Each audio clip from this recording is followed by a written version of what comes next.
Hello, dear children. Today we are going to learn a new poem, An Elementary School Classroom in a Slum. This poem is written by Stephen Spender. Stephen Spender had written this poem during the civil rights movement in the United States. This poem basically talks about theme of social injustice and class inequalities which was prevalent during those times. So let's begin with the poem.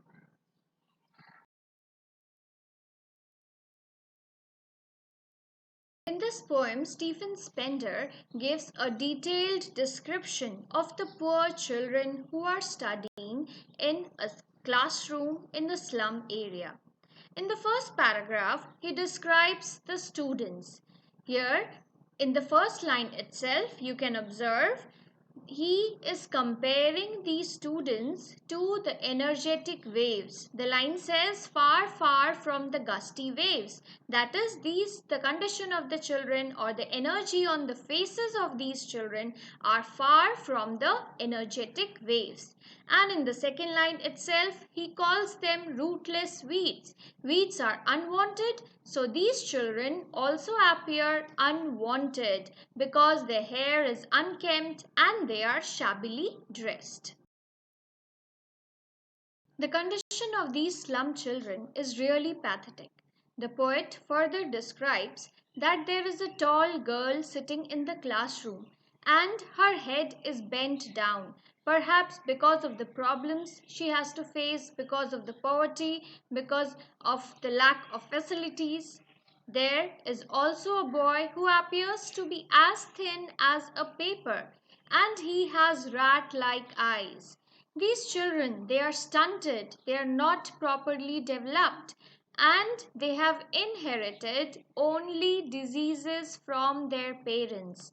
There is a boy who has inherited the Gnat disease. You can see in the picture this Gnat disease where he has twisted bones.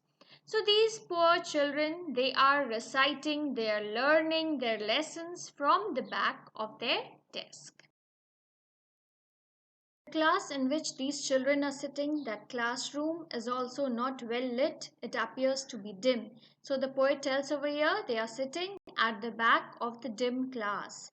So there at the back there is an unnoticed, sweet and young boy who is dreaming of a free life. He is observing a squirrel who is perhaps playing outside in a tree room.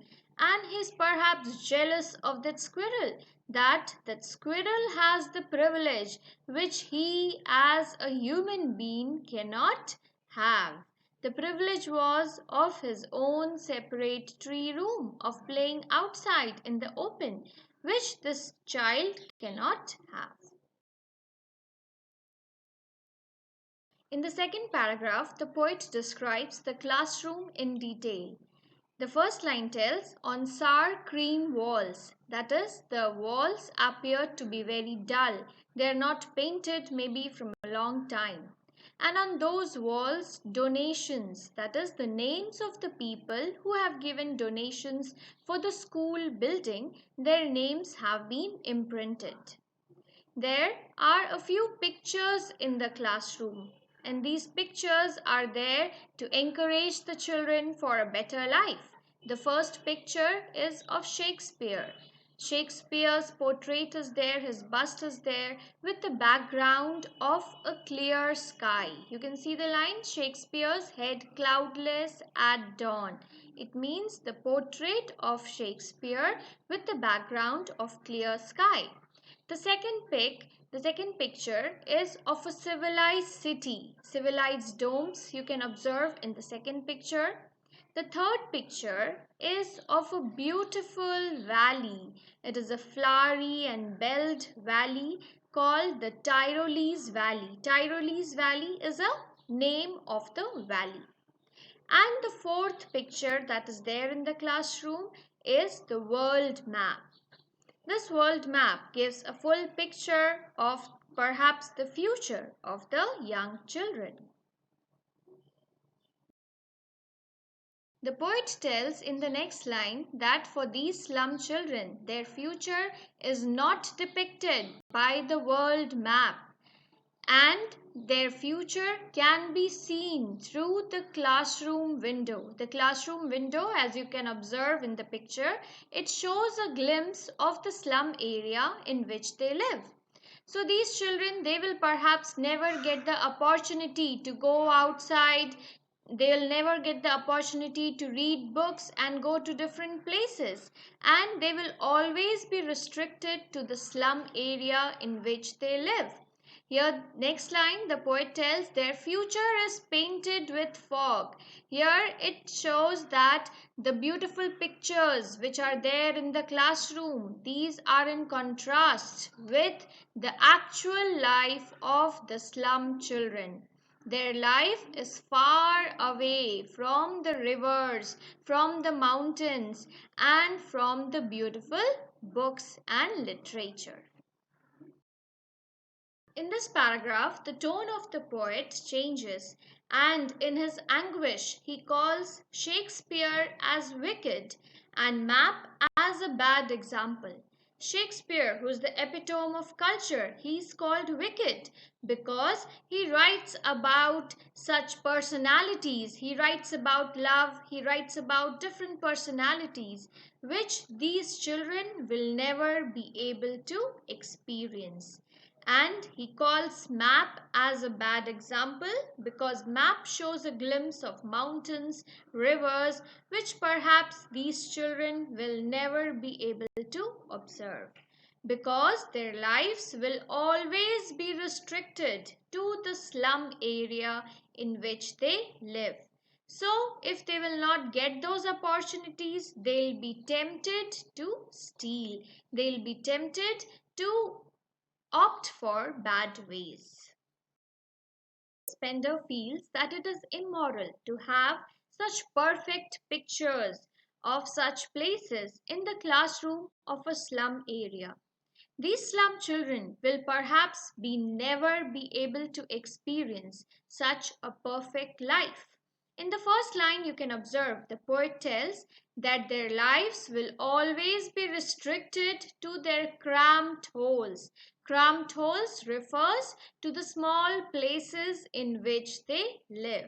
These small places are just like hovels, which is crowded by cattle, which is crowded by human population, which do not have the necessary facilities one should have. Then the next line says that there is always fog and endless night, means there is no hope of a better future. These poor children, they are having slag heaps, their bodies are bent, and they are so thin that it appears that as if they are wearing skins, which is peeped by bones. These little children, they have spectacles of steel. They do not have a proper eyesight. If in a very young age you do not have a proper eyesight, it means you do not get the proper nutrition, you are malnutritioned. So these poor children, they also perhaps do not get the proper diet and they are wearing glasses, but they do not have too much, they do not have money, so their glasses are mended and it appears like bottle bits, pieces of bottles have been decorated on the stone.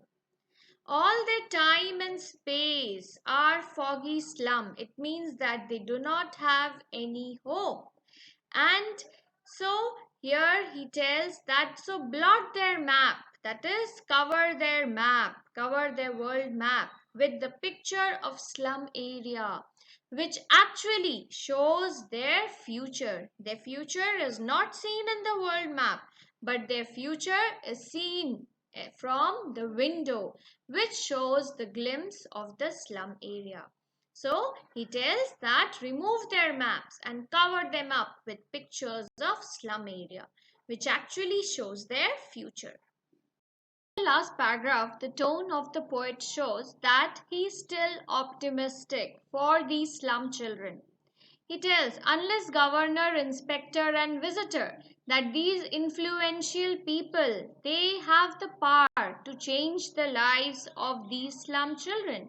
and he hopes that these influential people will help in bringing back these children to the mainstream, and so that the map will become their windows. It means that they will have a bright future and they'll be able to experience all the beautiful places that is shown in the map.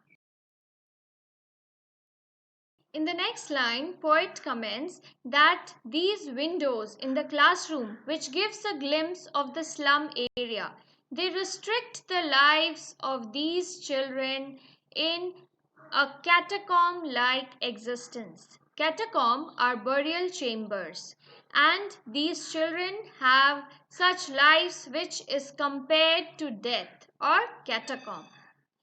These children need to experience nature. He requests that let them have an access to green field. Let them experience nature. Let them run under the blue sky. Run azure. Azure refers to the blue sky. Let them run on golden sands. Golden sands is symbolic of the economic condition, upliftment of economic condition. And then he tells, let them read books, run their tongue naked on books. It means let them read books and let them experience nature, because history is created only by those people who are confident, who have the characteristics of the sun. They are confident, those people who experience a lot of things. So he ask these influential people to allow these children to experience nature, to give them some freedom so that they can learn. Then only the economic condition, then only these students who live in slum area, they will be uplifted and they can join the mainstream society. So I hope you understood the poem. If you have any problems, you can sure ask me. Thank you.